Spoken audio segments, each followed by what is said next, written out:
Taip, pradedam. Tai labas, Jurga. Labas, Laura. Ačiū labai, kad pakvietei. Ai, kažkaip faina dalintis iš tikrųjų. Labai labai džiaugiuosi, kad sutikai pasidalinti, nes aš tave vis stebiu, vis matau, kad tu užsiemi skirtingom veiklom ir man labai patinka, kaip tu daliniesi, kaip tu šiaip žiūri į gyvenimą ir į verslą ir apskritai tavo požiūris. Tai manau tikrai bus įkvepiantis pokalbis ir ypač galbūt moterim, kurios arba turi savo veiklas, arba galbūt ne tik galvoja, o čia jau mano draugas, pačias pirmas žiūri, tai mato. Tai gerai, tai smagu, smagu, kad jungiatės ir pradedam šitą live. Tai jeigu live metu turėsit kažkokių komentarų, tai galite rašyti komentarus, jeigu kažkas rezonuos arba klausimų, tai gale pokalbio atsakysim į jūsų klausimus. Tai pradžiai gal, Jurga, kaip tu save pristatytum pati? Na, pirmiausiai, tai turbūt kūrėja, o šiandienai aš labiausiai tai esu vaikiškų knygų autorė, mama, verslininkė, turbūt tiek. Ir pastoviai keičiuos, žinai, tai irgi ir tuos prisistatymus tenka keisti. Tai va toks šiandieną labiausiai man tiktų. Aha, ir gal trumpam papasakotum apie savo įvairias veiklas, nes tu tokią kelionę esi nuėjus nuo įvairių veiklų ir dabar rašai knygas ir prieš tai rašai knygas augusiam dabar vaikam ir dar visokių turėjai veiklų, tai gal papasakotum truputėlį apie savo visas veiklas ir kaip vat keitėsi jos, nes irgi net prieš šitą laivą buvo toks klausimas, kaip vat paleisti seną veiklą, kai norisi pradėti naują ir vat kaip vat vyksta tie pokyčiai veiklose. Mhm. Tai tikrai, žinai, nepapasakosiu visų, nes aš turėjau ir samdomų darbų, ir net labai, labai fainų ir gerai ten uždirbamų, bet jau šitos atidėkim, pradėkim ten, kur buvau kūrėja ir kur buvo jau mano veiklos. Tai viena pirmųjų labai man pačiai iki šiol gera, kad aš ją turėjau, tai buvo, kaip čia pavadinti, prodiuserinė kompanija. Aš ją įkūriau, aš buvau pagrindinė vadovė, savininkė, paskui pasikviečiau po metų partnerį ir mes kūrėme reklamas, video klipus tokius televizijoms, Lietuvos televizijoms. Ir tiesiog mano tos kompanijos daug darbų, jie buvo pastoviai rodomi eteriuose viešai, nes tai buvo, pavyzdžiui, TV3 vinjetės, kur ten kažkokie prasisuka gaubliai ir ten pasako žinios arba dar kažkas. Tai va turėjau tokią kompaniją, kuri dirbo su, jin vadinosi Motion Group ir tas Motion, bet viską pasako, kad ten buvo daug kūrybinio judesio, nes būtent mes darėm ne spaudą, bet tokias reklaminės grafikas, filmuotus vaizdus. Aha. Tai čia buvo labai smagu ir nebuvo lengva paleisti. Aš ją paleidau dėl to, kad man pradėjo labai plėsti sąmoningumas. Ir aš supratau, nes aš ją įkūriau su nulio sąmoningumo, aš tuo metu iš vis nesidomėjau ir net nežinojau, kad toks dalykas egzistuoja. Buvo karjera, pinigai, ten santykiai, tai buvo pagrindiniai dalykai. Ir kai man pradėjo plėsti sąmoningumas, aš supratau, kad daug reklamų, kuriuo aš darau, aš joms nepritariu. Tiesiog mes darėm ir alkoholiui, ir cigaretėm. Cigaretės buvo jau ne Lietuvos rinkoje ir aš supratau, kad čia reiks labai daug ką keisti. tai iš to didelio pokyčio galiausiai supratau, kad iš vis man artėja šeimos periodas ir tiesiog, jeigu aš ten nedirbsiu, nebus tos pagrindinės sielos, tas partneris irgi nenorėjo tos kompanijos vežti vienas ant savo pečių ir mes užbaigėm. Tada buvo lygiagrečiai maždaug ten kai kurios veiklos persipina. Iš tikrųjų labai prestižinė veikla, tai Vilniaus dailės akademijoje aš buvau pakviesta dėstyti į grafikos dizaino katedrą. Ir tokių lektorių, kurie ten buvo pakviesti dėstyti, yra labai mažai ant Lietuvos. Tenai mes 5 gal buvom, bet ir tai, kai kurie jau buvo su statusais iš anksčiau, tai tokių jaunų kaip aš, tai buvo 2 pakviesti. ir tai nuostabi vieta, nes naujovės, vaikai, studentai ateina, visi turi savo makus.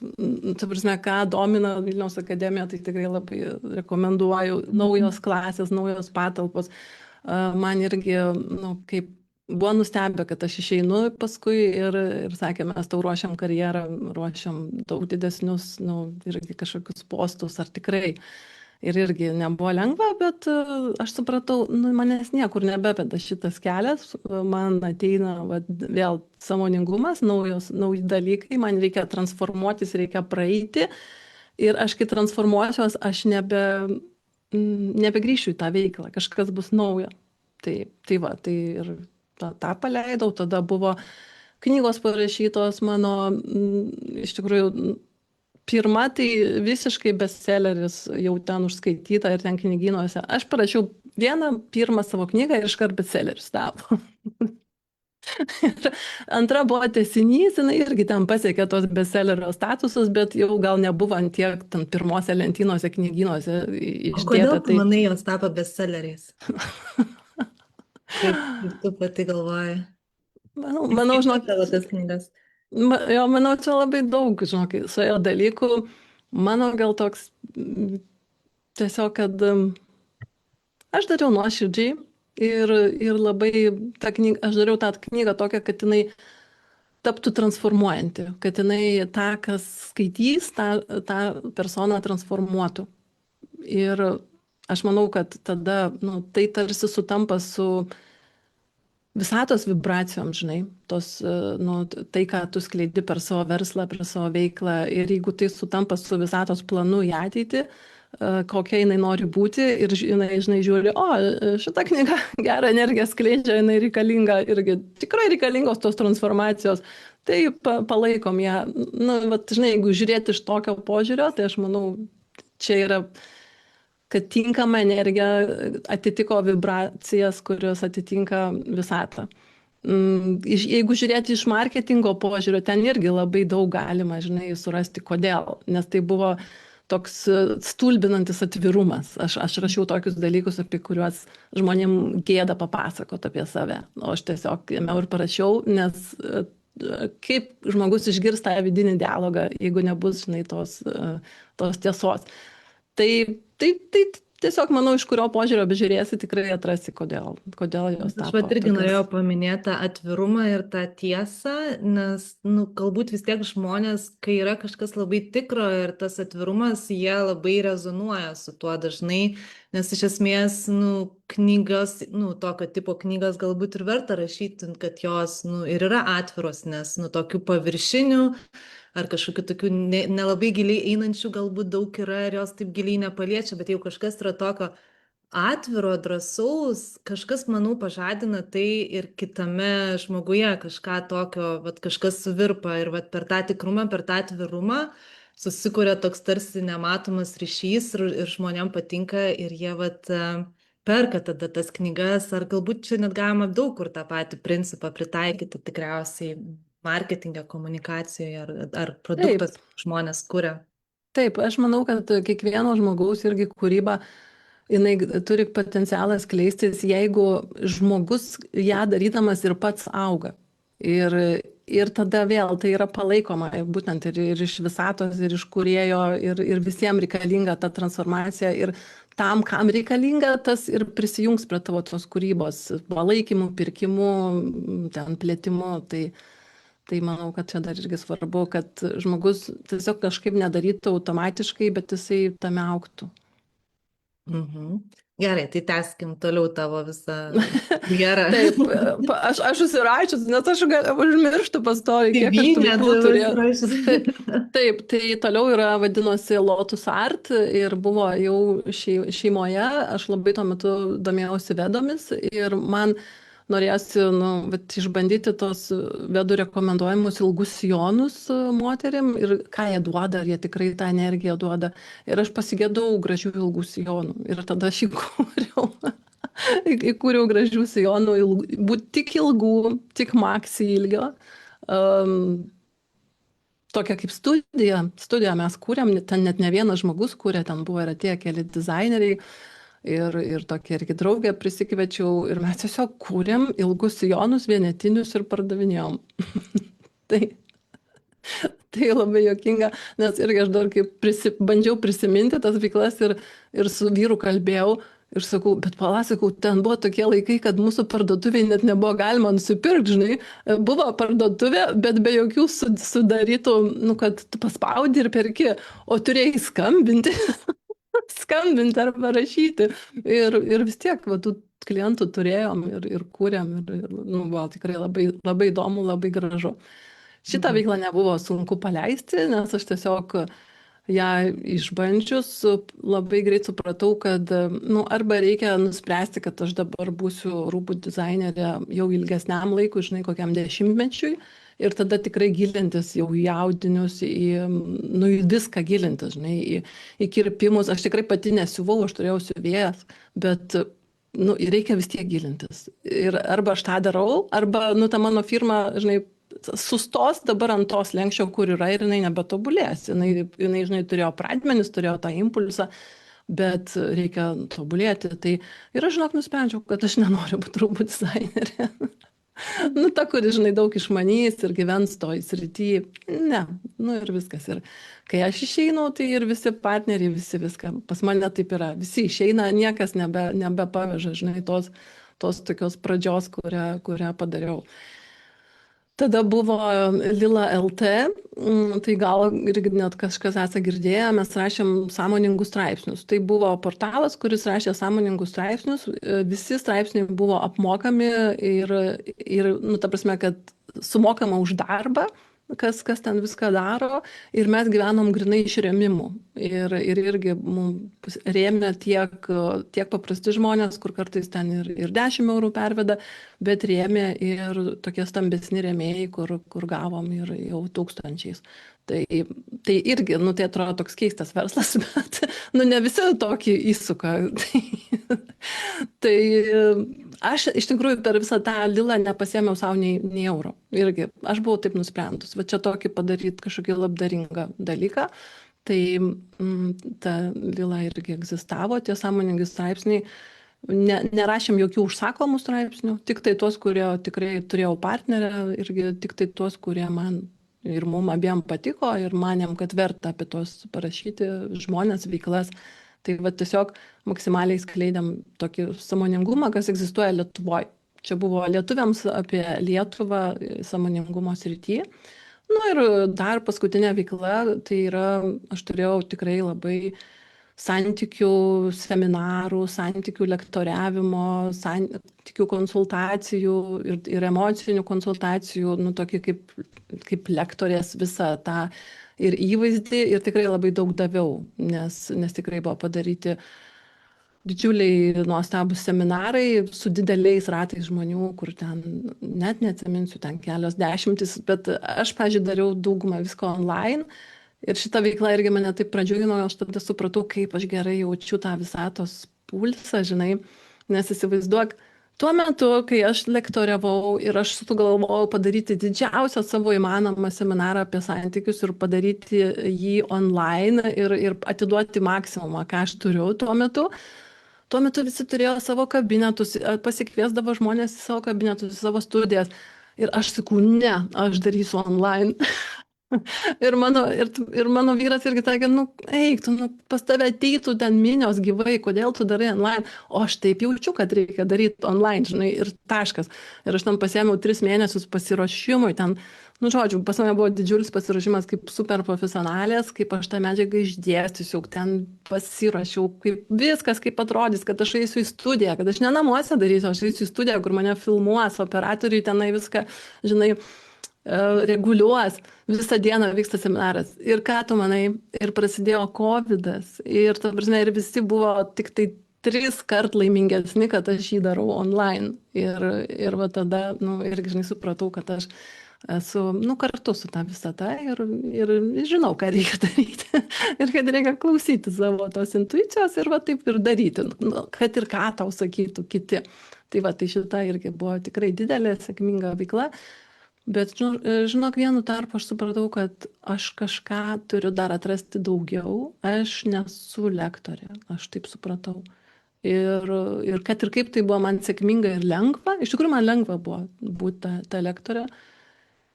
aš supratau, reikia eit toliau.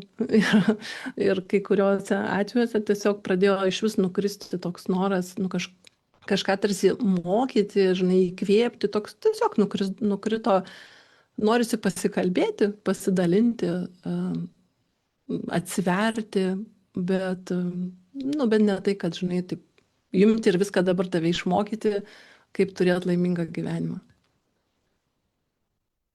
Aha, tai bet dar buvo veiklų, kiek žinau, ar tu jauni prie dabartinių, ar dar kažką Tai turi? dabar jau šitų nepakeičiau, tai dabar esu įkūrusi, Vokietijoje yra užregistruota online, nu, kaip parduotuvė, kuri prekiauju kristalais ir tuo pačiu rašau vaikiškas knygas. Jau dabar rašau, va, galiu pasireklamuoti tą progą. Vaikiškos knygos, viena parašyta labai sėkminga šita, oi ne, šita. O šita čia yra dar viršelis toksai, va, tik tai mano padarytas, nes jinai dar yra spaudoj spausdinama ir nu, jau yra nupirkta. Artėjom link kelių šimtų nupirkti iš anksto knygos, nes aš gerai parašau. Bet aš Tai prisimenu dar vieną dalyką, tu ten, kai buvo atsiradęs dirbtinis intelektas, tu darai kažkokį dirbtinio intelekto kursą, tai šito kažkaip taip. minėjai. Aš žinok, tų smulkių veiklų net nežymiu, nors taip, tai buvo irgi ir pelninga. Net nepasakoju tų smulkių, nes man atrodo, nu čia per mažai laiko užtruko. Žinau, bet man šita Jo, kažkaip įsiminė, nes taip. kadangi irgi dar tik žmonės nelabai kažką apie jį žinojo, dar tik atsimenu, tuo metu tik kažkas ten prasidėjo, bet tu iš karto, va taip, nutarėjai kažką daugiau sužinoti, papasakoti, padaryti kursą, va apčiuopti, va kažkaip tą irgi momentą. Aš žinok, jau ne kartą taip, nu, esu savo pasakius ir pastebiu, aš esu susijungus su ateitim. Nu, man taip atrodo. Ir aš gal, žinai, gal jeigu kas žmonės tom visom teorijom, nežinau, jau skirtingų yra, nu, kad galima grįžti į praeitį, ar jau gyventi ateityje, nes visas laikas egzistuoja vienu metu ir grįžti dėl kažkokių dalykų į praeitį, ten kažką nuveikti, toliau ten keliauti po tas visatas ir laikus. Žinok, aš jaučiu, kad aš esu grįžus. Nes aš antiek jaučiu tą ateitį ir antiek ją matau. Ir, pavyzdžiui, nu vien tas dalykas, kad filmai. Mano patys mėgiamiausi filmai yra, kai ten žmonės skraido kosmosuose su kosminiais laivais. Absoliučiai ta, žinai, fantastinė, nu ta kaip čia fantastinė tema. Ir man jie tokie tikri ir aš taip atrodo, kai juos žiūriu, aš tiesiog atsipalaiduoju, nes atrodo, oi, nu kaip gera, kai tos technologijos normalios. Žinok, aš esu va toks žmogus, kur, nu, man kosminiai laivai, skraidimas, kitos planetos, bendravimas su kitų planetų gyventojais, labai multitoksai kultūrinis vaizdas, žinai, aš irgi, man net nereikia va tų šalių ten, ar čia mes, dabar Vokietijoje gyvenam, tai ar čia mes Vokietijoje, ar čia mes Lietuvoje, grįžk į Lietuvą, nu kokia Lietuva, man žemė yra mano namai, žemė, aš esu žemietė. Ir kai atsirado dirbtinis intelektas, aš iškart žinojau, o ačiū Dievui, atsiranda nuostabūs asistentai, kurių man trūko darbuose visą laiką. Nu, aš darbe turėjau visą laiką nemažai asistentų ir tokių turėjau, kur iš tikrųjų kaip faina tokius turėti, kur viską padaro, žinai, reikia tau nupirkti pirago, varo nupirkti piragą, reikia tau ten siūs sąskaitas, siunčia sąskaitas, reikia sutvarkyti kažkokius normalius verslo darbus, sutvarko normalius verslo darbus. Tai man visą laiką trūko tų asistentų, kad jie dirbtų kuo efektyviau, kuo greičiau ir kuo, nu, žinai, be mažiau ten tų tokių emocijų. Nes, nu, žinai, kartais su žmonėm ten reikia ir labiau kažkaip tai gražiau šnekėti ir, nu, kažkokį tai gylę atrasti, kad būtų fainas santykis.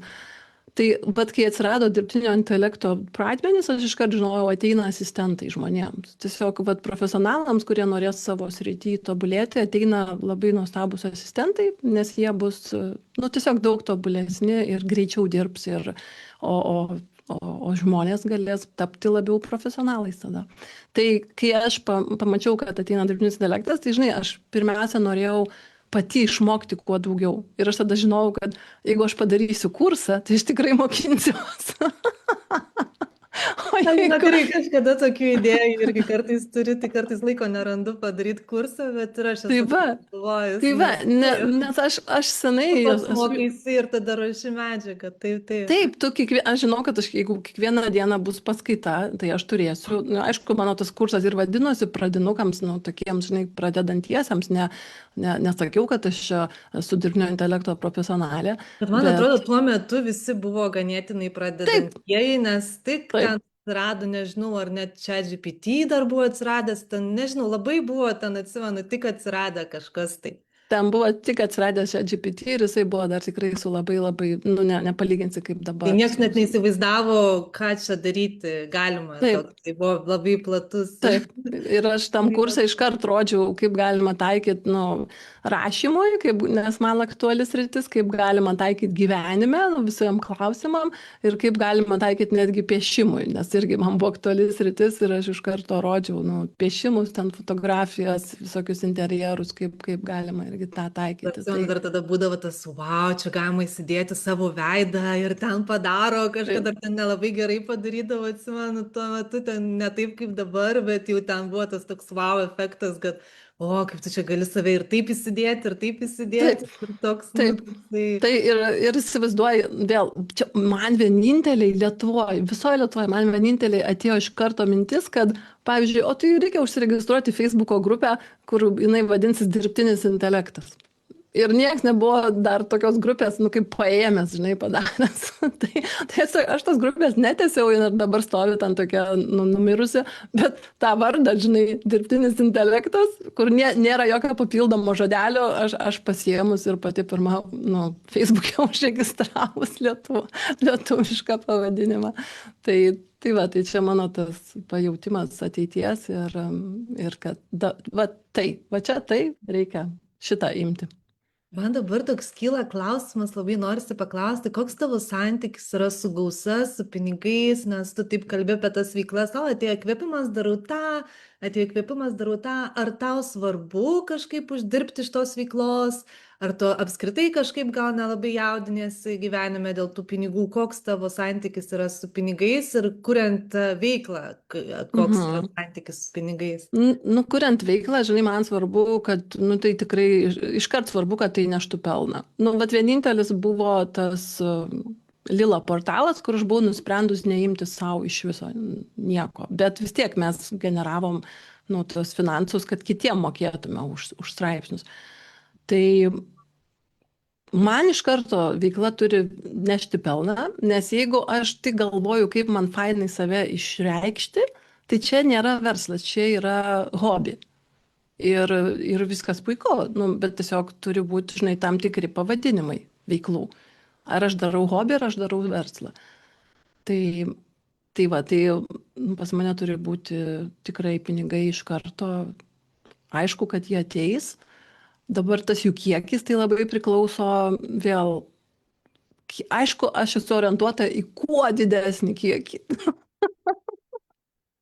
Tai man iš tikrųjų labai patinka pinigai. Man labai, nu, nežinau net kaip čia tą išreikšti su tokiu, žinai, lengvumu ir smagumu, bet man labai patinka pinigai ir kad už juos galima pirkti, galima ten turėti patirtis, galima, nu, tiek daug nuveikti.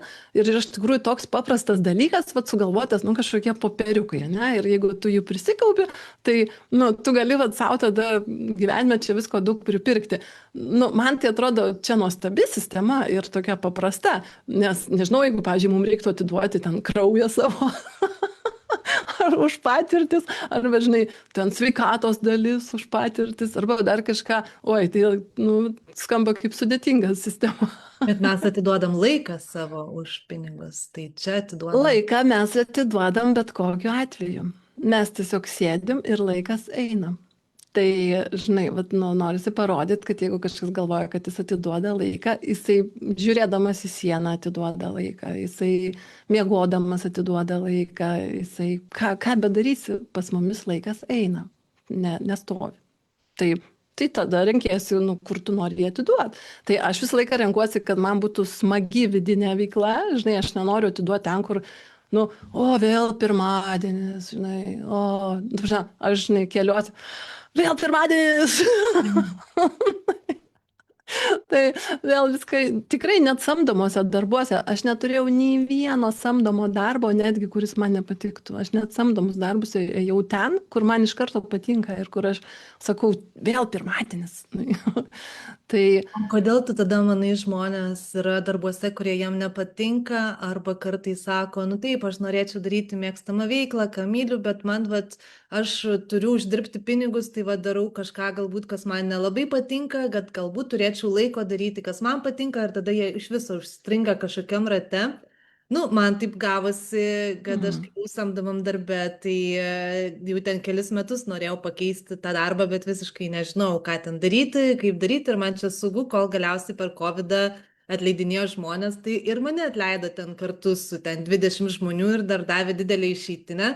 Tai man buvo ganėtinai lengva pradžia pradėti tą veiklą, nes nu, aš turėjau ir laiko, ir pinigų, ir aš galėjau ten eksperimentuoti ir tada pasakyti, ai, nu, jeigu čia man niekas nepavyko, tai grįšiu aš vėl į kokį samdomą darbą, ir aš aišku, kartais, kai man atsibosta nestabilumas, bandau ten jį grįžti ar kažką, bet vis tiek galiausiai nukreipia gyvenimas likti ten, nu, ne visai likti, bet ar kažkokių naujų projektų atsinčia, ar dar kažko, tai taip ir negrįžau į jį. Tai galbūt iš dalies, vat, nu, man irgi galbūt nu, tam tikra prasme lengva kalbėti, bet iš kitos pusės galbūt čia ta visata man irgi padėjo, nes jinai gal matė mano potencialą ir norą ir taip nukreipė. Tai vad aš galvoju, kodėl vad vieniems žmonėms taip nutinka, o kiti vad gal visą gyvenimą nieko nepadaro, nepradeda, nors nori ir nesusiklosto gal tos aplinkybės.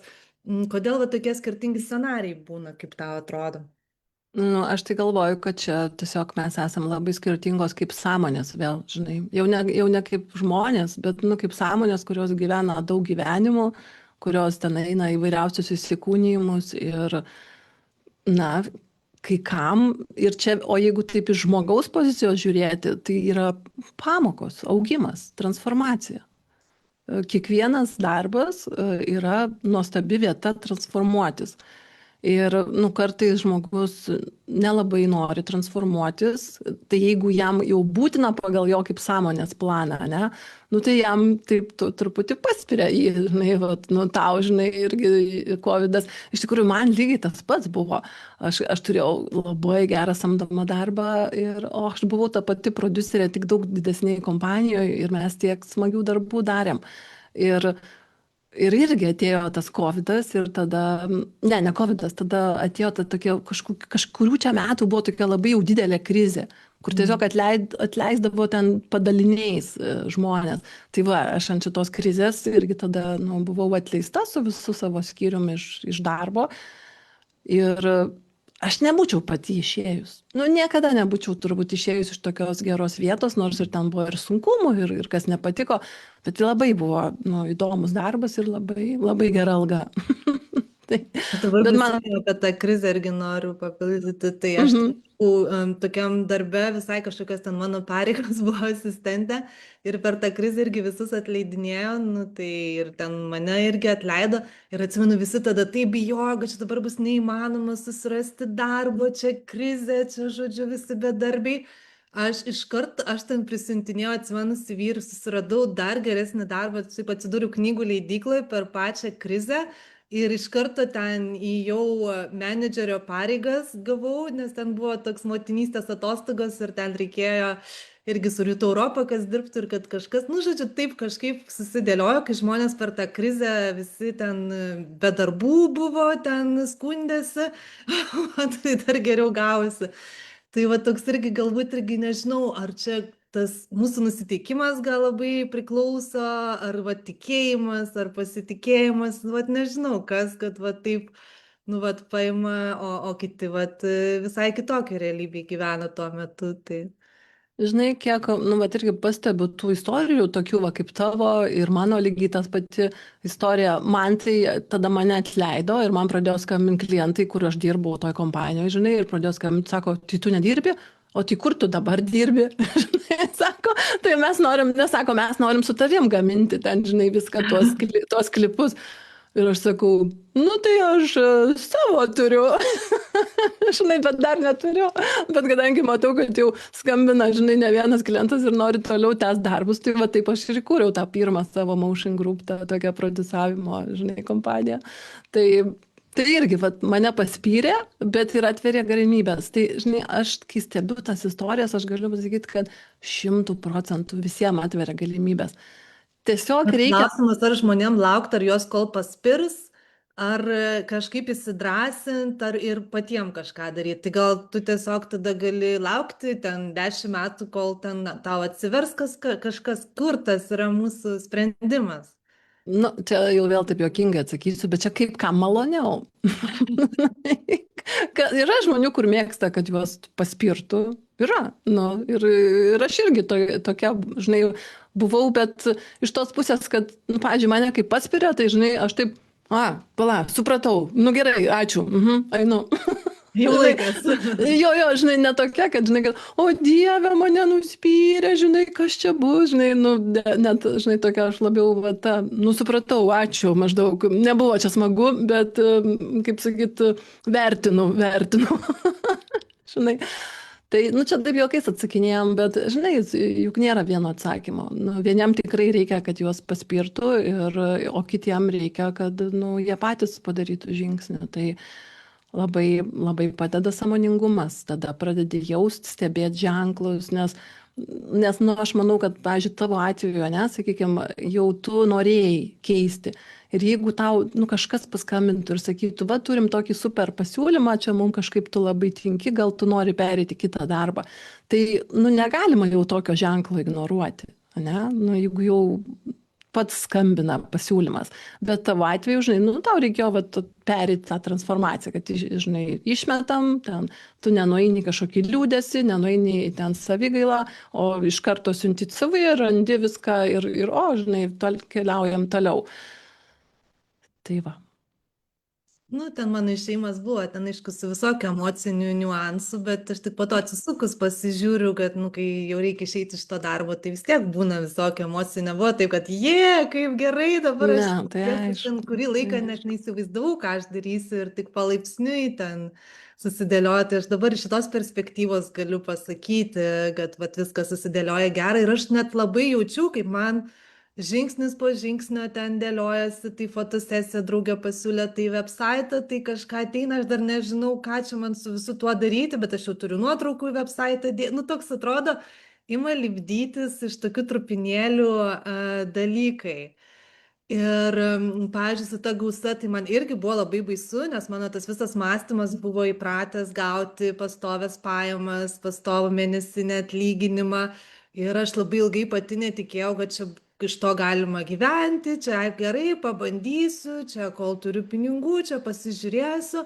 Ir po to aš žiūriu, kad aš jau čia vienus metus gyvenu ir dar net keliauju, ir kitus metus gyvenu ir keliauju. Ir visą laiką tie pinigai ateina ir tada pradėjau tikėti, kad čia kažkaip tai veikia, kad čia kažkaip tai veikia tas mechanizmas. Tai va, tai aš per savo patirtį kažkaip labai, nu, įsitikinau praktiškai, supratau, kad tai veikia ir, nu, dabar man tai nebaisu, bet aš suprantu, kodėl kitiems žmonėms baisu, nes jeigu man ten prieš tą visą savo veiklą tai būtų kažkas papasakot, tai man irgi buvo labai baisu, man žinoma, kad buvo labai baisu palikti savo darbą ir eiti kažkur į nežinomybę. Tai vat tik tai, bet čia vat ta patirtis, tas augimas, vat kurį aš supratau ir vat taip džiaugiuosi, kad vat pagyvenau tokioj patirtyje. Tai va. Aš žinau, kad man tai vat, yra du dalykai, kurie labai svarbus, vat eiti toliau, žinai. Tai yra pirmas, pasitikėti Dievu, pasitikėti kūrėju, kad jis mane prižiūri ir veda. Tai čia numeris pirmas ir tas pasitikėjimas, jis tiesiog privalo ugdytis maksimaliai. O antras, tai žinok, nebijoti visiškai viską prarasti. Ir pradėti nuo nulio, eiti, pamatyti, koks gali būti blogiausias variantas ir tiesiog jį priimti. Na, žinai, pavyzdžiui, mano suvokimu, šiais laikais blogiausi variantai yra tie, kad žmogus, jeigu visiškai pasidaro, nu, nežinau, nieko neturintis, viską praradęs, jisai gali nueiti į kokį nors centrą, tenai moterų krizių centrą, kažkokių šeimų ten krizių centrą, nu ir tenai, nežinau, rasti prieglobstį, apsigyventi. Nu, šiais laikais labai sudėtinga yra net ten, nežinau, kažkokia prieglauda nueiti. Ir jeigu tavo protas šito nebijo, tai viskas, tu gali viską pradėti. O tai kas čia tokio? Tai gerai, nueini, pagyveni prieglaudoj ir nu, kažką susimastai, kažką permastai ir kažkaip pradedi iš naujo. Žinai, ir jeigu vat, šitas baimės visas paleidi, tai tada pasitikė Dievu, nebijai viską prarasti ir važiuoji. Mhm. Gerai, tai dar pakalbėkime apie tavo dabartinės knygas, nes tu labai įdomiai jas irgi marketini ir gal papasakotum daugiau, vat, kaip tu pati sugalvoji išleisti tas knygas ir pirmą ir antrą ir vat, kaip visa ta istorija to sekasi. Tai, nu, kad aš rašau ir kažkaip rašau ir jaučiu tą žodį, tai čia jau labai sena istorija ir va tos mano pirmos suaugusių knygos tapo bestselleriais, tai, nu, irgi jau vat, pasako šitą. Bet aš toliau kaip ir neplanavau čia nieko rašyti, bet aš labai mokiausi paskutiniais metais, vat, kol šeima, kol maža trečia dukrytė buvo, mokiausi, žinai, to susijungimo dar su visata, su kūrėju ir maksimaliai, kad sutaptų mano kūryba, sutaptų su, nu, va, ta visatos vibracija, kur visata plečiasi, kur jinai eina, kad ir aš, nu, eičiau kartu. Nu, labai mokiausi ten ir meditacijų, ir visokių teorijų, ir knygas skaičiau, buvo dėmesys į tai. Ir tiesiog vat, vienos meditacijos metu, kai aš susikaupiau tą meditaciją su tikslu, nu, prisijungti prie aukštų vibracijų šviesos šaltinio ir tiesiog užrašinėti tą, kokią man žinutę bet neštų. Nu, aš tikėjausi ten, aš esu užrašęs tokių ne vieną, kažkokią labai tokią išmintingą, gilę. Čia atrodo kaip pakibo. Ne, man nepakibo. Viskas gerai, ne? Aha, tai gerai. Žinai, kažkokią ten gilę tą žinutę tikėjausi, bet atėjo tokia vaikiška istorija apie mergaitę ir kristalą. Ir aš tiesiog ją visą, nu, užrašiau pirmą tą skyrelį. Iš pradžio aš užrašiau tą pirmą skyrelį ir man pasirodė, nu čia tokia graži pasaka, kažkokia įdomi.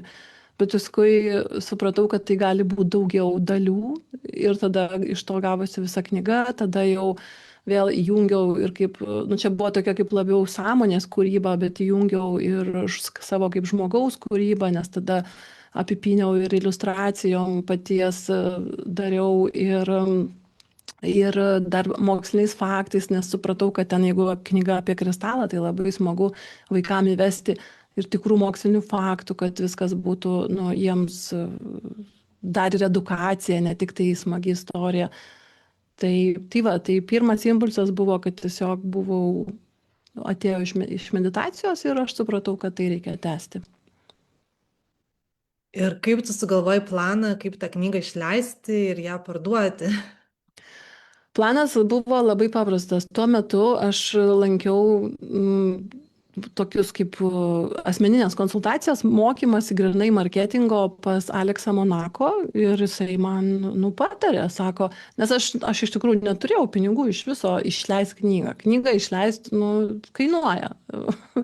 O aš visai neturėjau jokių santaupų. Nu, ten vyro nenorėjau prašyti. Ir jisai sako, tai yra nuostabus būdas išleisti knygą į priekį, nu, parduoti į priekį, be to ir surinkti pinigus ir tada už tos pinigus galėsi išleisti tą knygą. Tai buvo tikrai jo idėja, jo paskatinimas ir toks irgi mokymas ir kaip tą reikia daryti ir aš tiesiog dariau. Tai ką tu darai, gal pasidalintum tiksliau, kaip tai vyksta? Kadangi aš turiu nemažai sekėjų Facebook'e, tai tiesiog dalinausi kiekvienu žingsniu, kas vyksta. Dalinausi, kad ir vis pastoviai paprašydavau žmonių, gal jie norėtų nupirkti mano knygą iš anksto. Bet viską atvirai ten aiškindavau, kad man reikia tų pinigų leidyklai. Žinai, va taip kaip mano pirmose knygose, kur ten buvo toks stulbinantis atvirumas, tai ir čia tiesiog visiškai tą atvirumą tokį taikiau.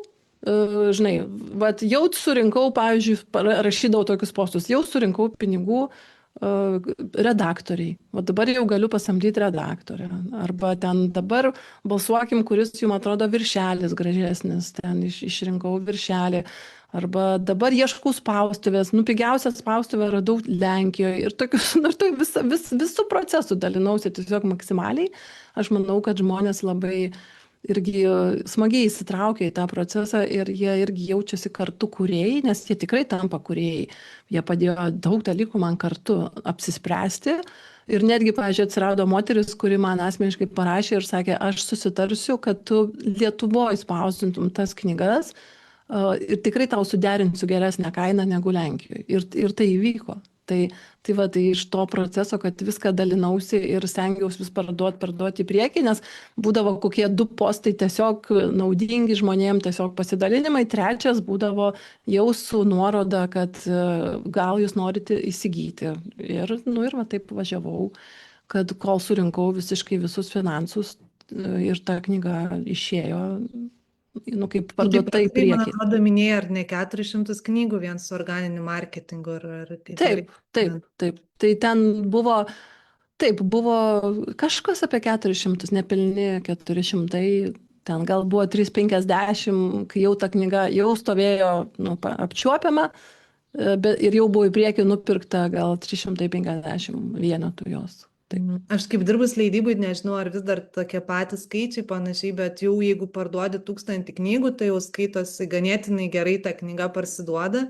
Tai man čia skamba dar, kai neišleista knyga jau parduota 400 ar kažkiek, tai ten 350, tai nuskamba tikrai labai gerai vien su organiniu marketingu. O kiek bestselleris skaitosi, kiek kopijų knyga, neatsimeni? Suaugusiam tai 5000 parduotų knygų yra bestselleris, o man atrodo vaikų knygom dar net mažesnis tas skaičius taikomas, nes vėl tai daug siauresnė jau Lietuvos rinka. Tai mano pirmos knygos jau parduota yra, jau 3000 parsidavinėja, 3000 pirmos knygos, tai jau artėju prie bestsellerio. Tai čia visai geri pardavimai, nes paprastai sakau, jeigu jau 1000 neblogai, 2000 toks jau visai gerai ir jau po to, kas virš 2000, tai jau čia skaitasi gerai. Tai kiek aš esu susidūrus, tai ir tu dar dalyvavai knygų mugėje su šitą knygą ir irgi taip pat tenais labai žaismingai jūs ten ją pristatinėjot ir panašiai, ir ten visai gerai jums sekėsi. Taip, čia kaip crazy atskiras projektas buvo, nes vėl... Vis irgi tau pajautimą tau ten kažkaip pasirodyti, reikia dalyvauti. Aš visko dalinausi ir ta knyga jau išeidinėja ir aš taip, tikrai labai aiškiai jaučiu tą tokį visatos kvietimą, kad dalyvau knygų mugėje. Ir čia yra crazy, dėl to, kad visų pirma tai yra brangu. Kas nežino, tai ten 1500 kainuoja vien nusipirkti tą vietelę savo. O man dar atskristi iš Vokietijos, dar lėktuvai, dar pasiruošti tą stendą, nes tu gausi tenai, tik tai pilkas sienas. Tai žodžiu, ir aš žinojau, kad vėl kūrėjas veda ir reikia eiti ir pasitikėti. Tai aš tikrai tos 2 dalykus įjungiau, kad visų pirma, aš labai pasitikėjau, kad mane veda kūrėjas ir aš turiu ten dalyvauti ir nereikia kvestionuoti, kodėl. O antras, kad aš nebijojau visko prarasti. Aš pasiskaičiavau, tai gerai, maksimum 2000 prarasiu. Tai gerai, ar čia pasaulio pabaiga? Gal ir smagiau tuos 2000 panaudoti kažkam kitam, bet čia gali būti labai įdomi patirtis. Ir jeigu aš juos prarasiu, tai aš taip, žinai, pasidariau tuos 2 principus, kad nebijau nieko prarasti ir pasitikiu Dievu. O, manau, čia visai įsijungia aparatūra, bet viskas gerai, aš matausi, ne? Čia matau, girdžiu, tai nežinau kaip žiūrovai. Gerai. Čia ta ryčio žiūrovai dar žiūri, tai tikiuosi žiūrisi jums. Taip. Tai, žinai, ir kai padariau, išėjau tą tokią trasą, susiradau visus Litexpo, ten viską susiradau, ką reikia daryti. Ir čia buvo man vėl toks Dievo ženklas, čia buvo Dievo ženklas. Nes jie man atrašė, žinai, iš Litexpo, sako, nėra vietų. Bet... Viskas jau, sako, užsakyta, žinai, jūs nejuokaukit, užsakyta būna knygų mugėje dalyvavimai ten 1,5 metų į priekį ir net metai į priekį. Bet, sako, mes turim tokią, žinai, taip, jie ten kažkaip juokingai parašė, net su šypsenėlė, man atrodo, e-mailę, kur toks juokas buvo, kad atrodė, tokį kaip skladuką, garažiuką. Kurio niekas nenorėjo, maždaug tai liko. Ir man buvo toks Dievo ženklas, nes jie sako, mes turim vieną vietelę, kur yra nestandartinė, jinai yra mažesnė negu mūsų siūlomi stendai, nieks jos būtent nenorėjo, jinai liko, nu, žinai, būtų, aš neimčiau, liktų sandėliukas, žinai, jeigu aš imu, yra mano vieta. Ir žinok, man čia buvo ženklas, kad, ta prasme, man palikta vieta, man buvo apie tai. Čia ne sandėliukas, šiandien nieks nenorėjo, čia man palikta vieta, va Dievas sako, palikau tau, varyk. ir, ir taip, ir aš tada variau, nu, bet čia iš marketingo pusės, iš tikrųjų, kas kuriat verslus, žinokit, labai reikia skaičiuoti. Va čia labai mano naudinga informacija dabar pasakysiu. Reikia skaičiuoti. Negalit gyventi vien tik tai, nu, tokia fantazija ir iliuzija. Jūs turit pasiskaičiuoti, kiek kainuoja pakuotė, jūs, jeigu kažkokias gaminat prekes, kiek kainuoja ten lipdukas, kiek kainuoja maišelis, kiek kainuoja sąskaita, kurią turėsit išrašyti, nes jinai vis tiek irgi kažkas už ją pasiema ten kelis centus ar eurą. Viską reikia paskaičiuoti, kad suprasti, aš dabar žiūriu ją, čia reikia žiūrėti viršų, nes man čia ekranai išsijungia. Viską reikia apskaičiuoti, kad kurti verslą. Negalima kurti iš tokios, nu, fantazijos. Tai aš ką padariau? Aš apskaičiavau, kiek knygų mugėje bus konkretaus darbo laiko. Nes kiekvieną dieną ten laikas skiriasi. Tai iki 6 dirba, tai iki 8, tai ten iki 4. Sudėjau visas darbo valandas, kiek bus darbo laiko. Ir tada paskaičiavau, kad man atsipirktų mano kelionė, ten visi tie apmokėjimai, ten, sakykime, tie 2000, kad atsipirktų, kiek aš turiu parduoti knygų ir kas kiek minučių turi būti parduodama mano knyga. Ir ten buvo kažkas apie 15, kas 15-20 minučių turi būti parduodama mano knyga per visą darbo laiką mugės, kad man atsipirktų. Ir aš galvoju, nesąmonė. Bet žiūrėkit, nu, būtina padaryti tokį skaičiavimą, jeigu jūs norit kažkur dalyvauti, kad jūs suvoktumėt ir priimtumėt kitokius sprendimus. Aš galvoju, nesąmonė, ta prasme, kas 15 minučių aš neparduosiu knygos, nes aš esu nelabai žinoma autorė ir kol aš įviniosiu, kol aš ten, jeigu kas kortelę, dar ten tuos aparatus sumaigysiu, o jeigu kas norės pasirašyti, tai iš viso. Ta prasme, nu, aš neparduosiu kas 15 minučių knygos. Ir tada aš galvoju, gerai, tai va, reikia strategijos. Ir aš, nu gerai, galvoju, tai kaip parduoti daugiau, kaip išplėsti. Aš turiu sandėliuką, kuris buvo iš tikrųjų 1,5 metro, įsivaizduojat. Nu, aš viena atsistoju, ne, ir čia dar truputį lieka centimetrų ir čia. Nu gerai, aš turiu 1,5 metro. Ir turiu tiek darbo valandų. Ir kaip mane išplėsti, kad aš daugiau parduočiau. Tai mane padublikuoti. Ką reiškia mane padublikuoti? Reiškia, tokių kaip aš turi būti daugiau ir jos nebūtinai gali tilpti į tą sandėliuką. Jos gali vaikščioti. Čia mano tokios tos tikrai geros buvo idėjos.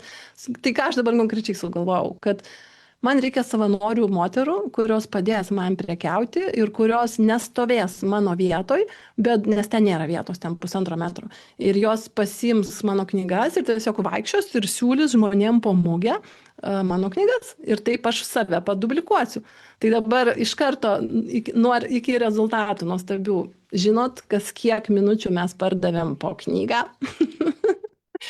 Kas 9 minutės buvo nupirkta knygų mugėje mano knyga. Tai man kaip kažkokiai autoriai, kuri čia nežinoma vaikų srity iš viso, be leidyklos, viena pati už save atsakinga, tai yra didžiulis pasiekimas. Tai va, tai taip, bet aš su savanoriam dirbau labai daug, aš jas apmokiau per atstumą, dariau tiesiog kursus, mokiau, kaip reikia kalbėti, kaip reikia pristatyti knygą, kaip reikia, nu, vėl ir iš marketingo pusės, ir iš psichologijos, ir iš sąmoningumo pusės, kaip apsirengti, mes jam uždėjom tokias labai fainas karūnas šviečiančias, kad jos, kai eitų, jos iškart jaustųsi kaip personažai, kad jos eina, mergaitė ir kristalą pardavinėti, ir pačios tokios kristalo fėjos. Tai šita mano strategija suveikė, aš užsidirbu daugiau negu kad tik tai, kas buvo investuota, ir tada galėjau tęsti savo verslą, nes galėjau pasidaryti normalią svetainę, galėjau vėl samdyti ten visai kitokius dalykus savo kompanijoje, tai kaip ir viskas buvo apdovanota ir pasiteisino. Bet drąsos reikėjo labai daug. Bet kad turėtum drąsą, reikia tik 2 dalykų - pasitikėti Dievu ir nebijot viską prarasti. Nu, tai labai smagu, kad taip viskas pasiteisino. Ar dar kartą dalyvautum vėl knygų mugėje, žinodama, kiek ten visko reikia daryti, ar užteks Žinok, vien ir tokios labai, patirties? nu, bet dabar labai mąstau apie tai, nes aš išleidžiu antrą knygą ir kaip ir galėčiau jau iš karto užsisakinėti vietas. Bet visų pirma, tai labai daug darbo, tai yra alinantis darbas atstovėti tuos srautus tiek, kiek vyko. Jeigu galima vis dėlto ramiai ešopę parsidavinėti iš Vokietijos gyvenant, man kaip ir patogiau. Bet kad aš kažkada dar dalyvausiu ir kad tų mano knygų būtent čia bus didesnė serija, tai aš jau turiu pajautimą, kad čia bus gal kokių net 5 knygų serija, dabar yra jau dar tik 2. Ir kad šiaip iš tikrųjų gera būtų dalyvauti, žinai, su tokia visa serija, kur jau aš iškart matau, kaip stendas atrodytų tokiom spalvom, nes mano knygos ten viena žalia, tai ir būtų tokios žalios juostos, kita mėlyna tokios juostos. Tai aš jaučiu, kad tikrai kažkada dalyvausiu, bet jau turbūt visai kitokiu statusu, su normaliu dideliu stendu ir su, nu, vėl kažkokiu kitokiu, jau ne tokio žalio pradinuko pasiruošimu dar. Tokį lygį. Man tiek klausimų kyla besiklausant, bet aišku, negalim čia šnekėti neribotų, tai noriu paklausti.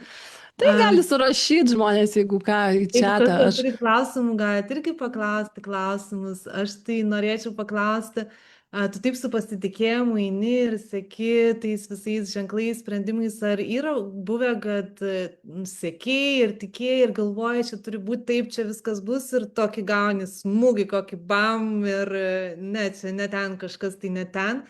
Ir vat, jeigu taip atsitinka, kaip nepasiduoti, ar vis tiek atkakliai ten kažką daryti, ar kaip tik, nu, kartais žmonės palūžta, galvoja, ten, nu, daug visko būna, ar verslas bankrutuoja, nors labai juo tikėjo, ar ten koks partneris išduoda, ar dar kažkas, nors atrodo labai tiki ir pasitikė ir atrodo gera kryptimi. Kaip, vat, nenusivilti, ar jeigu jau tikrai esi susijungęs su visata, taip nebūna, tai nežinau. Tikrai būna. Tikrai būna. Ir tikrai aš lygiai taip pat kaip ir daug žmonių esu ten daug kartų ir verkus. Ir kažkas nepasisekė ir atrodo rankos lysta, kodėl, žinai, tarsi atrodo, kodėl čia taip viskas, nu, dabar susidėliojo, kodėl čia tas įvykis. Ir, nu, aš vėl, žinok, aš visą laiką grįžtu į Dievą ir žiūrėk, jeigu tu pasitiki Dievu, tai tu supranti, kad šitas įvykis tau reikalingas. Ir viskas, ir taškas, ir eini toliau. Tai, kaip sakiau, nu, tie 2 dalykai, ne, pasitik ir nebijai viską praras. Tai, žinai, pasižiūri, kad, nu, tai gal jau išsigandau viską prarasti ir vėl, žinai, paleidi tą baimę. Ir tiesiog, nu, gerai, jeigu reikia, viską prarandu. Ir pasitiki, nu, man tikrai Bet tu tuomet tada ieškai tiesiog kažkokio naujo kelio ir kaip tu žinai, ką daryti toliau. Nes atrodo, turėjai tarsi planą kažkaip čia tokį, tas planas nepavyko ir toks, tai atrodo kartais, nu tai viskas baigta, nu tam tikrais atvejais. Tai ar kaip vat... Čia labai geras klausimas ir ką daryti toliau. Vat mano pagrindinis būtų atsakymas. Niekada nespręskit iš žemos būsenos savo, ką daryti toliau. Bet čia yra labai svarbu. Aš, žinokit, iš vis nieko nedarau, jeigu aš pajaučiu, kad mano žema būsena. O tų būsenų žemų dėl įvairiausių priežasčių gali nutikti, kai mes ir sergam, ir gal kažkokie nepatenkinti, ir kas nors išgąsdino, arba blogai miegojom. Nu, tiesiog žinoma, ne, kad, bet mes, jeigu, nu, jau pirmiausia, tai reikia mokėti visą laiką stebėti save, kokio aš esu būseno ir atskirti. Ar mano dabar yra aukštesnė būsena, ar yra tokia visiškai down. Ir jeigu tik yra nors kiek down, aš nieko neveikiu iš tos būsenos. Pirmas, ką daryti, susitvarkyti būseną. Ir jeigu jums reikės, ten nežinau, 2 parų susitvarkyti tą būseną, tvarkom būseną. Jeigu reikės savaitės, tvarkom savaitę. Nu, jeigu reikės 2 savaičių, tai žinokit, jau ne tie metodai. Keiskit metodus, reikia efektyvesnių. Tai tiesiog aš pastoviai ieškau metodų, kaip susitvarkyti savo būsenas. Aš žiūriu, kas man greičiausiai veikia ir iš karto, jeigu tik kažką pajaučiu ne taip, aš darbus sustabdau ir nieko nedarau iš pervargimo, nieko nedarau iš tos žemos vibracijos. Susitvarkau, tada veikiu toliau. Tai jeigu įvyko kažkokia nelaimė, nesklandumas, vėl aš nieko nedarau, kol nepasikelsiu būsenos. pasikeliu būseną, nu tada žiūriu, nu gerai, nu čia kaip juokingai visi sako, ne pasaulio pabaiga, čia tik tai kažkoks tai etapas ir kažkas iš to gausis. Ir kai pasikeliu būseną, pasitikiu toliau Dievu ir tada tiesiog ieškau sprendimo, kas toliau. Tai net ir ta mano vieta, kur pasakau, kad aš apskaičiavau, kad man vienai nepavyks parduoti kas 15 minučių po knygą, tai irgi galima sakyti savotiška duobė. Ir žinai, toj duobėj galima ten, o Dieve, tai ką daryti, tai čia BBB, ir tai gal viską atšauksiu, tai tada galima ir tokį priimti sprendimą iš žemos būsenos, bet aš pabuvau ramybėj, viską susižiūrėjau, kad aš esu kūrėja, kad aš esu su Dievu, kad tai labai kažkas įdomaus gali vykti. Ir jau kai pajaučiau, kad aš esu aukštoj vibracijoj, aš tiesiog pradėjau galvoti sprendimus, kokie galėtų būti sprendimai, jeigu matau akivaizdžiai, kad šitas neveda į pelną. Tai čia mano atsakymas toks, labai šitas svarbus. Tikrai labai geras priminimas apie tą aukštesnę būseną ir į ką tikrai reikėtų koncentruotis, nes nieko negalima daryti. Tai tada ir tikrai. Ir kažkas čia rašė dar apie pervargimą, ką daryti, kad nepervargti klausimą, tai žinokit, jokių būdų negalima pervargti. Pervargimas yra čia jūsų didžiausia nuodėmė. Čia iš žmogaus yra didžiausia nuodėmė, ką jis gali padaryti, tai pervargti. Ir tai tada dar pasidalintum taip pat, kaip tu nepervargti su 3 vaikais ir knygų rašymu ir visokiais naujom verslo idėjom. Kur tavo planuoji ar kaip tu darai? Taip, žinok, labai elementaru, kaip nepervargti, tai yra kaip pasidarai skaičiavimus versle turi būti skaičiavimai, negali daryti verslo be skaičiavimų. Nors aš nesu ta, kuri mėgsta skaičiuoti, tikrai ne, čia aš jau paskutiniai vietoj, bet vis tiek suprantu, tai taip ir savo darbo laikas turi būti tiesiog racionaliai suplanuotas. Ir pavyzdžiui, kiekvieno žmogaus pajėgumai yra skirtingi, todėl nereikia žiūrėti į svetimus tvarkaraščius, reikia žiūrėti į savus. Koks yra mano tvarkaraštis, kad aš nepervargstu. Gal man, pavyzdžiui, reikia ten įvesti valandą meditaciją, gal man reikia ten kažkokį daryti pasivaikščiojimą, gal man reikia ten kiti, nežinau, kas 15 minučių atsistoja, pajuda. Pavyzdžiui, man asmeniškai ko tikrai reikia? Man reikia per savaitę 1 dienos visiškai be darbų. Man užtenka 1 dienos. Aš pasidarius ją šeštadienį ir kart ir būna tokia pagunda, įdėsiu čia mažą storį. Žinai. Ir ne, Jurgai, aš tau vis primenu, ne, Jurgai, tu nedėsi jokio storio, šiandien tau yra diena be darbų. Tai man užtenka 1 savaitėj dienos be darbų, bet aš tą dieną turiu būtinai padaryti mega persikrovimą, tai reiškia, aš turiu kažką patirti. Bet aš atradus, jūs turite tyrinėti save ir atrasti, kas jūs maksimaliai pailsina. Tai aš turiu kažką patirti per tą dieną, kažką, kas nėra namai. Tai mes ten visko prisigalvojam, važiuojam į gamtą, einam į žygius, ten lipam kažkur, ten visokių su šeima pasidarom dalykų, nes ta diena tikrai šeštadienis būna vis laik su visa šeima, bet tai dažniausiai yra išvažiavimas iš namų ir kažkoks, geriau, kad tai būtų nauja veikla, nes mano psichika, aš labai pailsiu, kai būna kažkas naujo. Aš, pavyzdžiui, nepailsiu, jeigu aš važiuoju į tą pačią vietą. ir man irgi labai gerai, kad mes gyvenam Vokietijoje, nes čia tikrai daug didesni aplinkui plotai, galimybės.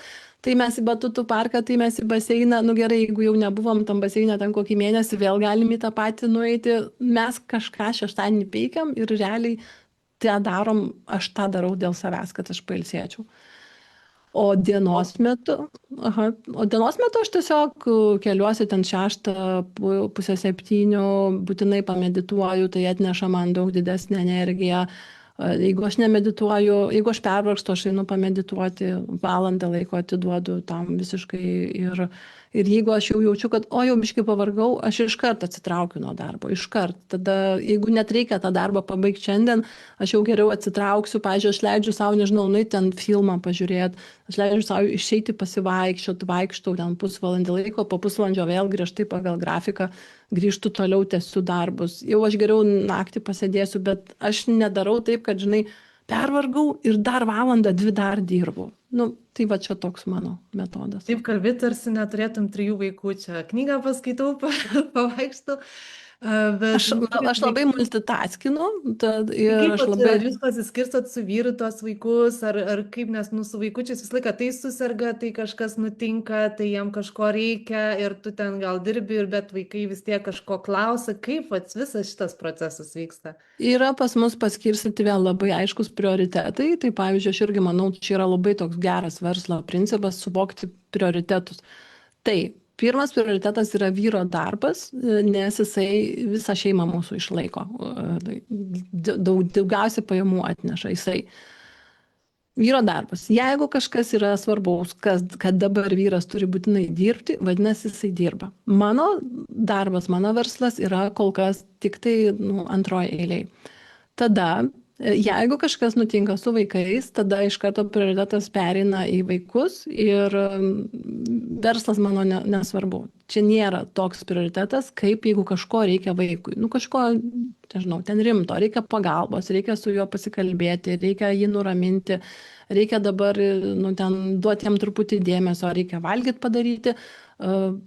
Verslas yra mano antroji vietoj. Ir kai mano vaikai bus dar šiek tiek didesni, aš žinau, kad ten tie prioritetai keisis.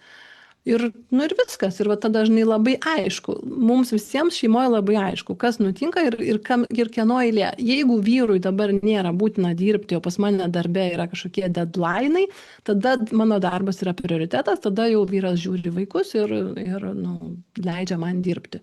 Tai va čia kaip tik vakar tas buvo ir kad jisai, aišku, turi tų darbų, bet kadangi man antros knygos atidavimo jau į spaustuvę deadline'as, tai aš tiesiog dirbau visą dieną, o jisai prižiūrėjo vaikus. Tai va, Čia pas mus aiškus prioritetai. serijos Tony Robbinsas labai panašų principą irgi sako, ar tai yra skubu ir ar tai yra svarbu, nes visi įsivertini, kiek tai yra skubu, kiek tai yra svarbu ir darai pagal skubumą, svarbumą ir jeigu Taip, tai nėra nei skubu, nei svarbu, tai tada tai nėra prioritetas. Tai toks, va irgi. taip, Nes labai taip. dažnai žmonės dar galvoju, nu ir kartais ir save įskaitant, labai išbarstom tą laiką, kuris nėra nei skubu, nei svarbu, bet ten ar kažkur socialiniuose tinkluose ir atrodo kažką darai čia, kažką darai, bet toks ir nieko nepadarai iki galo. Tai va toks labai tikrai irgi geras priminimas, kad susidėti prioritetus ir laikytis disciplinos, spėju taip pat. Taip, taip, iš tikrųjų mano gyvenime yra labai daug disciplinos ir jinai nėra tokia iš jėgos, kad, žinai, aš save kankinu. Jinai yra tokia, nu, su džiaugsmu, kad aš džiaugiuosi, kad aš sugebu laikyti šitos disciplinos ir taip save gerbiu, ir taip save vertinu, ir taip didžiuojuosi, žinai, savim, kad, nu, aš vat sugebu. Nes čia tu išvardinai vaikai, verslai, tai čia viena, bet tai aš dar, nu, irgi kiek skiriu, kad prižiūrėt ir kūną, ir, pavyzdžiui, vat dabar nusiėmiau per laivą, bet pasidėjus šalia, turiu laikrodį, kuris man pastoviai rodo, ar aš nuėjau pakankamai žingsnių per dieną. ir jeigu aš nenuėjau per dieną pakankamai žingsnių, žinot, ką aš darau? Aš kartais tingiu eit pasivaikščiot, arba aš kartais tiesiog, nu, lyja ir nenoriu eit pasivaikščiot. Aš vaikštau prie teliko, aš vakare dar pasidarau valandą savo kokį serialą pažiūrėjimą ir aš vaikštau kilimu, pirmyn atgal, kol suvaikštau visus man reikiamus žingsnius. Tai taip, kad eiti į priekį ir daryti, aš manau, yra labai daug reikia disciplinos. Čia irgi viena iš sudedamųjų dalių. Ir jinai neturi būti iš jėgos, iš tokios, žinai, kad save kažkaip ten nubausiu. Jinai turi būti iš tokios meilės, kad čia yra toks lobis, toks gėris, nu, vat iš tokio jausmo.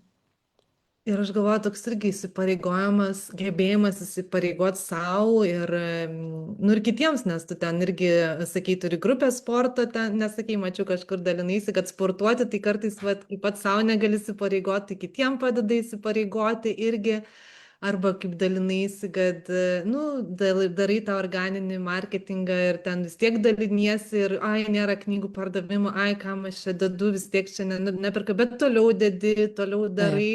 Ir kartais net neaišku, po kurio posto kas ten ką nupirks, bet gal po kurio, kur ten įdėjai daugiau laiko, nėra pardavimo, o kokio kito ten yra.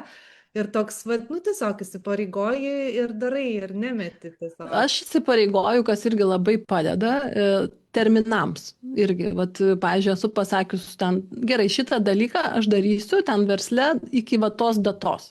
Ir tą datą aš spręsiu. Kai ateis ta data, aš tada nuspręsiu, ką darau toliau pagal rezultatus. Tai aš manau, labai būtini yra terminai, kai tu planuoji savo verslą, nes jeigu tu pasakysi savo, žinai, gerai, aš dėsiu socmediją ten po postą kasdieną ir nepasakysi termino, tu tiesiog perdėksi. Ateis laikas, kai tu galvosi, kam aš tą darau, kažkas čia nevyksta, o gal vyksta ir nu, tu pertiksi, tau reikia termino. Ir kai tau ten, sakykime, pusę metų, labai aišku, vat, iki naujų metų, aš mėgstu pasakyti savo datą, iki naujų metų. Ir kai ateina nauji metai, tada aš permastysiu strategijas, viską pažiūrėsiu rezultatus ir jeigu ką, ten viską nutrauksiu, jeigu ką keisiu strategiją. Tai, manau, būtini terminai savo pasakyti su disciplinom visom. Nes aš visą laiką pasakau savo terminą.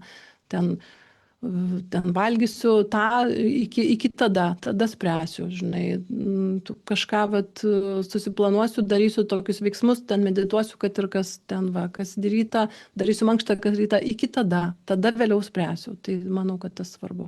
Čia aš manau labai svarbus, aišku, ir gyvenimo, ir verslo dalis, labai svarbi, nes jeigu, pavyzdžiui, dirbi kažkam, kažkokiam ofise, ar kažkam, tai visą laiką yra, kad dabar čia bus susirinkimas ir įsivertinsim, kaip čia praėjo mėnuo, ar čia kokie buvo pardavimai, ar čia kas čia, bet jeigu kažkas dirba savo, tai kartais praleidžia tą etapą, daro kaip, bet nebūna to tokio, dabar išsikeliu tikslą, čia tai pasiekti tą ir tą ir tą, o tada po mėnesio, 2-3 pasižiūriu, kaip man pavyko ir ką keisti ir tokį, nes labai taip dažnai irgi nenueiti tą tokią flow būseną, kad čia kaip čia bus, kaip čia pažiūrėti, nes, jeigu tu dirbi kažkam kitam, tai tu turi atsiskaityti, vėlgi ta pati atskaitomybė, tas pats įsipareigojimas, tie terminai. Ir tada irgi vėl ir gaunasi, kaip tu pradžioj sakai, ar čia yra hobis, ar čia yra verslas, nes jeigu tai yra verslas, tai turi uždirbti pinigus, tai turi turėti terminus, tu turi mokėti savo atlyginimą, tu turi kažkum turėti išlaidas, turi turėti pajamas, o jeigu žiūri nerimtai ir kai galėsiu, tai padarysiu, kai čia ten vaikai nesirgs ir dar kažkas ten nebus, o aš šiandien norėjau, bet vėl kažkas nutiko ir toks, realiam darbe tai tu taip nedarytum, tai tu vis tiek tada žiūri, kur tavo prioritetas, tada galbūt vaikai ir tu iš vis nieko nedarai. Tai tas toksai irgi labai geras pastebėjimas, kad žiūri, ką pasiekai, tada keiti strategiją, įsivertini ir ta pati irgi atskaitomybė. Būtina atskaitomybė. Čia iš vis, taip, aš net neįsivaizduoju, čia net ne verslas, jeigu jūs nedarot atskaitomybių patys prieš save, arba ten neturit tikslų, nors metam tų tikslų verslo ir tada žiūrėti, kaip aš einu į tuos tikslus. Ir tikrai būna ir pas mane, kad reikia viską permastyti, reikia ten viską perkeisti, bet kai yra tas tikslas, yra kažkoks toks susitelkimas, dėmesys, ne šiaip, kad tik tai flow skrendu ten kaip pievoj pienės pūkas, o aš aiškiai skrendu, kaip bitė. Aha. Jau link pabaigos gal einat, jeigu dar turit kažkokių klausimų, tai dabar gera proga parašyti, o čia buvo tokie 2 panašus gal klausimai, nes labai įdomu, kokias tu praktikas rekomenduotum, kad būtų daugiau lengvumo kasdienybėje.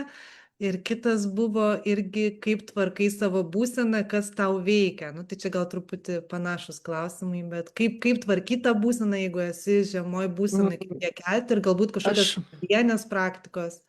Aš dabar labai juokingą pasakysiu dalyką, žinokit, dabar tikrai visos juoksitės.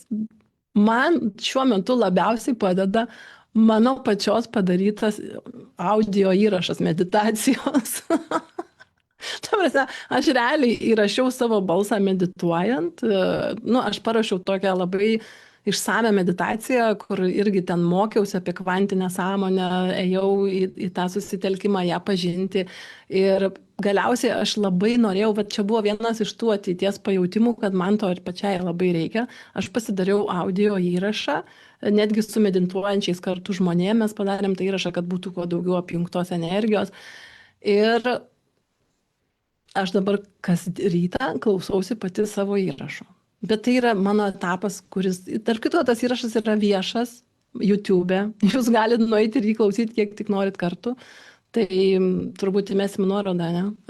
Gal tu galėsi įmest nuorodą po šito laivo, nes jis išsisaugos grupiai. Tai čia apie Jo, tą kvantinį realybės kūrimą, gal jo, jo, tai jo. ten tokia meditacija, kad susijungi su sąmonė ir tiesiog matai kažkokią viziją, kokios realybės nori kurti, taip? Ta meditacija daro taip, jinai tave nuveda realiai į kvantinę sąmonę, nes kvantinių yra įvairių tų sąmonių, bet konkrečiai žemiška kūryba yra labai susijusi su kvantinė sąmonė, nes kvantiniai sąmoniai mes galim atlikti jau labai daug variantų modeliavimo tos kūrybos ir tada esmė kaip tą kvantiškume atliktą jau dalyką prisitraukti prie žemės materijos. Tai va, tai ta meditacija jinai labai gerai nuveda būtent į kvantinę sąmonę. Ne bet kur tenai, ne kažkaip, bet būtent ten. Ir tada jinai moko kaip žingsnis po žingsnio, kuo labiau va tenai kurti, nes ten labai svarbi kiekviena eilutė yra. Nu, aš ten pusę metų studijavau ir čia buvo mano toks kaip darbas baigiamasis, kaip padaryti va, tą gidą į kvantinę sąmonę, kad veiktų kiekvienam.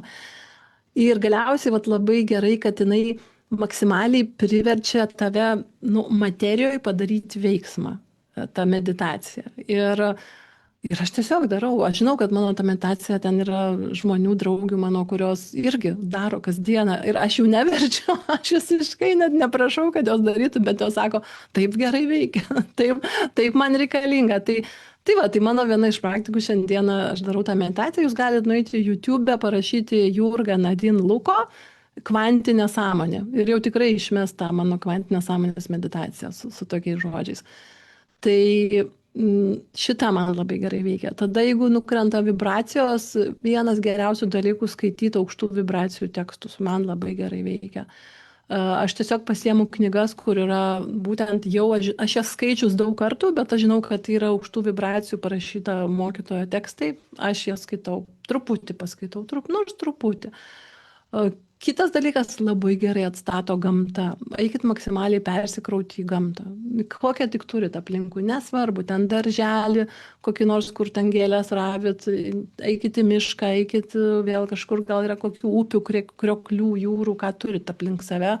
Gamta labai gerai atstato ir jinai tikrai būtina.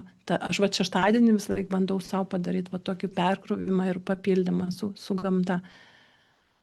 Tada, jeigu užeina kažkokie stiprus ir išskirtinai gilūs blokai, kurie tikrai žinau, kad ir jum užeina, ir man kartais užeina, aš jau taikau gilias praktikas, ten tokias kaip emocijų paleidimai, jau tada grinai einu, prasižiūriu, kas ten mano viduj paleidžiu, čia jau visi ekstra atvejai. Bet va tokio paprastesni, tai va kaip sakiau. Ir Tai taip pat turbūt ir žinok kūnu tiek. savo rūpinėsi, taip pat, nes irgi labai Taip. svarbu. Mes jaučiame sveikata, būsena, irgi Taip, vat, nepamiršti ir kūną. kas nesupranta gal iki galo, tai žinokit, vis tiek, juk visi suprantam, kad mums reikėtų eiti kuo aukštesnės vibracijas ir iš tų būsenų aukštų kurti, ne? Bet mūsų kūnai nepajėgus praleisti tas aukštas vibracijas, mūsų kūnai gali pradėti ten ir kažkur sudiegti kažką ir tiesiog užstrikti tą energiją.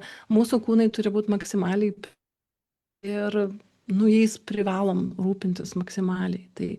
Tai aš labai, žinokit, griežtas turiu dietas ir labai turiu griežtą gyvenimo režimą, bet tokį iš pilnatvės. Ne iš to, kad ar man ten labai lengva laikytis. Ne, nelengva.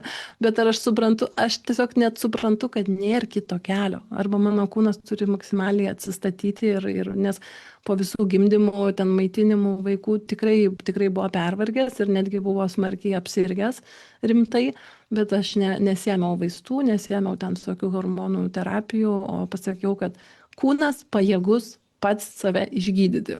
Aš tuo labai tikiu ir taip man užtruko nemažai laiko, kol aš jį atstačiau, metus pusantrų, bet jau jaučiuosi atstačius po rimtos diagnozės. Tai noriu pasakyti, kad kūną būtina prižiūrėti, jisai turi būti paruoštas idealiai, kad važiuotų per jūsų tas visas veiklas, kūrybą, aukštesnį sąmoningumą, jis turi važiuoti idealiai. Tai čia buvo vienas iš komentarų, kad tavo paslaptis Tikriausiai, kad vadovaujasi ne tik sąmoningumu ir pasitikėjimu, bet taip pat ir esi įsižeminus ir gali priimti racionalius sprendimus. Ar tu taip save apibūdintum?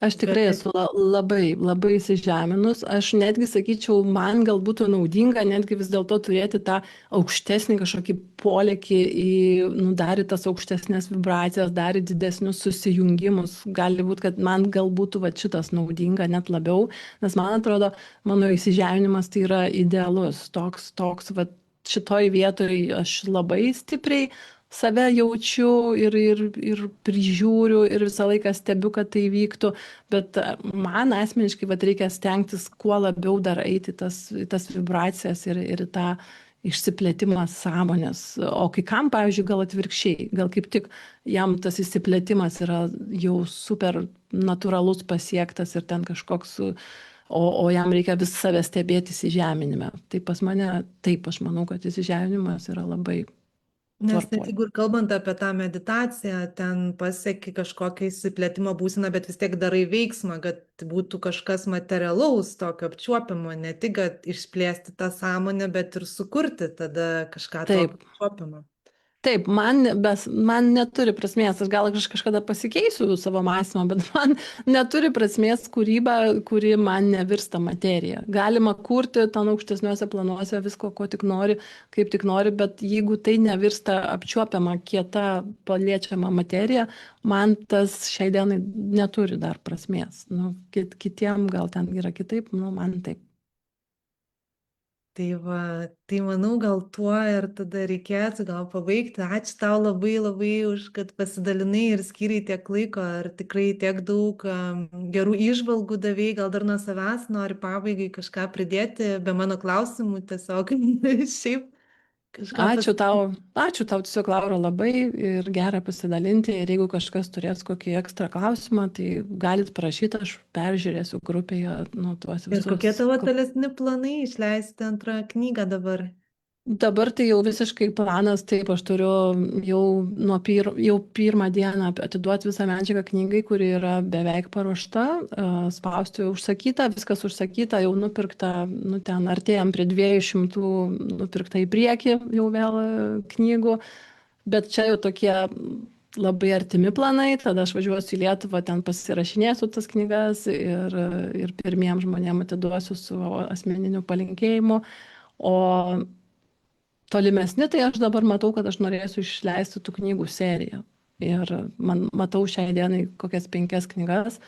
Ir va, su ta serija, kas ten vyks toliau, tai jaučiu, kad bus gerai, bus labai įdomu. Bet kas ten tiksliai, tai nežinau šiai dienai.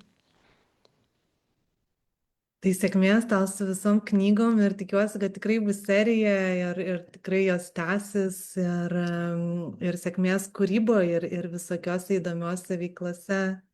Irgi čia dalinasi už nuoširdų pokalbį ir visus pasidalinimus. Ir ačiū visiems, kas žiūrėjot gyvai. Tai įrašas liks grupiai.